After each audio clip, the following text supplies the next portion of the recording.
My wife's friends voted for him like he's invisible for a month.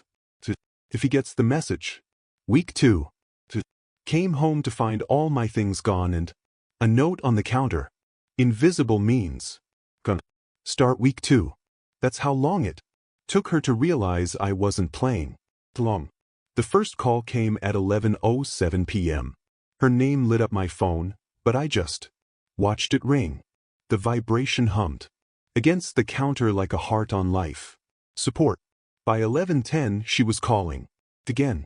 By 11:15 she'd texted, "Where are you? This isn't funny." Funny. The word caught me because that's exactly how it started, with a joke. We used to be solid, or I thought we were. She was warmth and laughter, the kind that filled a room. I used to love how she looked at me when we had people over. Her hand brushing my arm, a silent reassurance. We're a team. We had built something ordinary but strong. Routines, shared secrets, shared dreams. About kids and mortgages and vacations we'd never take. And then came the girls.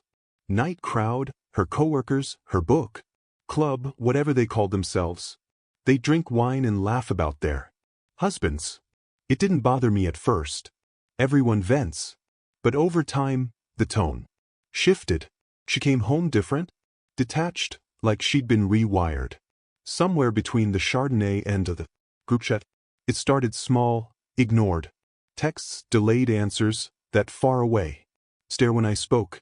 At first I thought she was tired, overworked. Then one night I heard her in the kitchen, whispering on speakerphone. Stayed quiet in the hallway. One of them giggled through the phone. Let's see how long it takes him to notice. Treat him like he's invisible. For a month. See if he gets the message. And she laughed. Not a nervous laugh, a real one. That sound hollowed me out. The first few days I tried to act normal. She'd pass by me without a word, scroll through her phone during dinner, forget to say goodnight. Name became a ghost in my own house. Day 5, something inside me cooled. Not broke, cooled. There's a difference. That's when I stopped reacting, stopped reaching out, started watching. The plan came slow, precise. I work in logistics. It's my nature to see systems, patterns, exits. I began with the finances. Quietly moved my salary to a separate account. Closed the joint savings after rerouting the bills to her name. Didn't notice. Why would she? Invisible man doesn't handle money. Came the apartment. I booked a storage unit on the other side of town. Clothes, books, files, bit by day. Always during her girls' nights. She didn't notice the missing things. She didn't notice much at all. Not by accident. Her laptop password was our anniversary. Irony's favorite number. There was in pixels and judgment.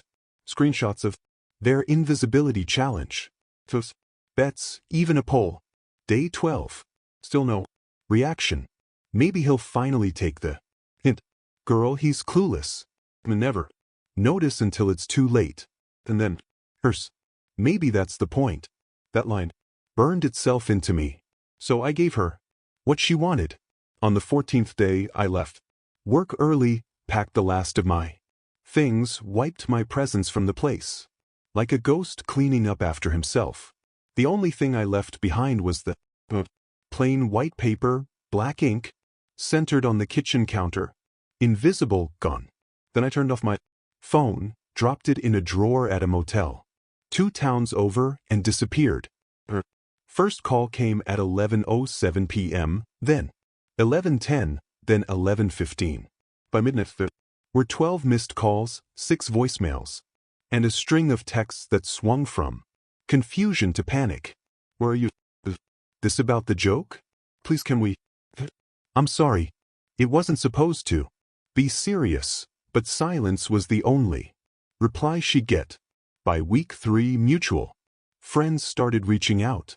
She was worried, distraught. Someone said she hadn't been showing up to work. Someone else mentioned she was asking if I'd been in an accident. She went to the police. I heard filed a missing persons report. They pulled my credit card. History. Nothing. My phone off. Accounts empty. To them, I'd vanished. To her, I'd become exactly what she made me invisible. Months later, when I was settled in another city, I checked the old email I'd set up just for her. Messages. She'd found it through my brother. There were dozens of unread letters waiting. The first few were frantic, then remorseful, then angry. Her words cracked with guilt and disbelief. But one caught me. It was only 3 lines. Fruit. Your point. I see you now. Please come home. I can't forgive myself. I read it twice, maybe 3 times. And for a moment, I almost felt sorry for her. Almost. But here's the truth no one wants to say out loud. Some apologies come too late to matter. You can't unvote in a cruel game. You can't laugh at someone's erasure and expect them to come back to fill the silence. So didn't reply. Now, years later, sometimes imagine her coming home that night, the note on the counter, the empty drawers, the sudden gravity of her own cruelty. I picture her searching every corner for me, realizing for the first time what gone really means. Not dramatic. It's quiet. That's the part people misunderstand about revenge. It doesn't need fire or screaming or spectacle. Sometimes it's just absence. A perfectly executed silence that echoes louder than any confrontation. I didn't destroy her life. I just stepped out of it and left her alone with the version of herself she tried to hide behind laughter and group chats. That was the real punishment. When her friends voted to make me invisible, they thought it would be a harmless test, a joke. But they forgot something fundamental about invisibility. When someone stops seeing you, they forget how easy it is for you to disappear for real. And when you do, they never stop.